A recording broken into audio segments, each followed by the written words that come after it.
Hi guys, the Galaxy Z Fold 4 is gonna be powered by the just announced Snapdragon 8 Plus Gen 1, and it's gonna give some significant improvement over the Snapdragon 8 Gen 1. But before we get into it, definitely subscribe and hit the bell icon if you haven't to get daily tech updates, and drop a like if you enjoy the video. So the chipset is actually called the Snapdragon 8 Plus Gen 1 and not the Snapdragon 8 Gen 1 Plus as was previously expected. Anyway, Qualcomm announced the 8 Plus Gen 1 a few days ago, and in terms of efficiency and power consumption, this is what the Snapdragon 8 Gen 1 should have been. But that was built on Samsung's 4nm process. This one is built on TSMC's 4nm fabrication, which is a lot better than Samsung's. So by switching from Samsung to TSMC's fabrication, the Snapdragon 8 Plus Gen 1 is gonna be 10% more powerful than the Snapdragon 8 Gen 1 in both CPU and GPU performance. Now, that can also be attributed to the higher clock speeds, but the major benefit of switching to TSMC is the improved power efficiency. The 8 Plus Gen 1 is gonna be 30% more powerful than the 8 Gen 1 in both CPU and GPU while being more powerful. It's also gonna produce less heat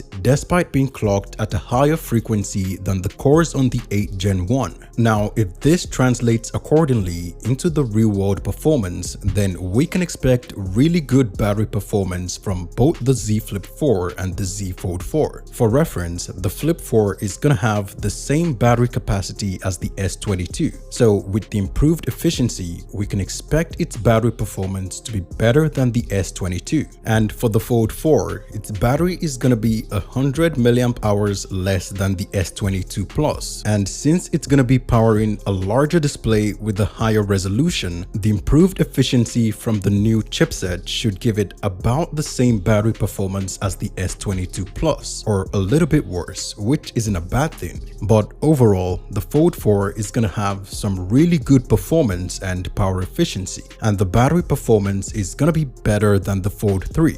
Anyway, we're gonna get more information as we get closer to the launch, so definitely subscribe and hit the bell icon so you don't miss any future updates. And be sure to drop a like if you enjoyed this video.